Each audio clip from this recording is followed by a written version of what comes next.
Hi, I'm Laura Hoy for Benzinga, and here's a look at what you can expect from the markets today, Wednesday, December 18th.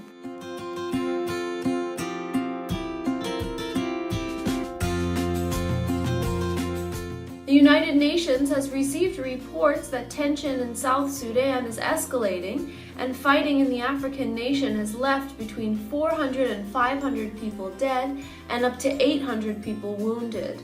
The staggering figures are the result of an ongoing power struggle between ethnic groups. Protesters in Ukraine are planning mass rallies over the holiday season in response to Ukrainian President Viktor Yanukovych's bailout deal with Russia.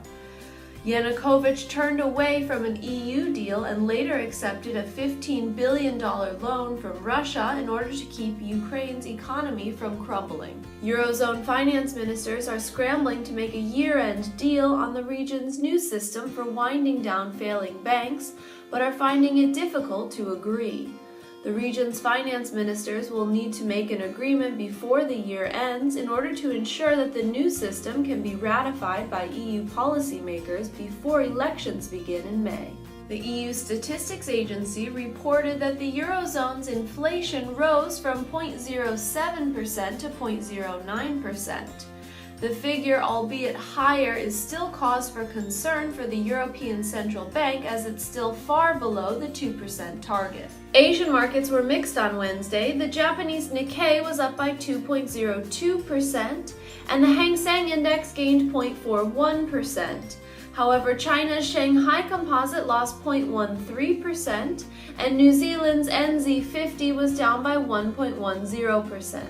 European markets were down across the board. The UK's FTSE was down by 0.55%, and the Eurozone Stock 600 was down by 1.24%.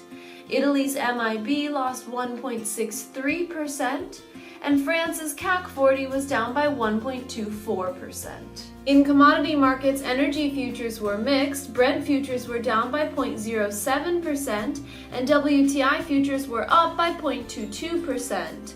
Gold gained 0.19%, and silver was up by 0.30%. Industrial metals were mixed, with copper down 0.17% and aluminum up 0.25%. In currency markets, the euro was up by 0.04% against the dollar, and the pound gained 0.15% against the American currency. The dollar gained 0.32% against the yen, but lost 0.18% against the Australian dollar.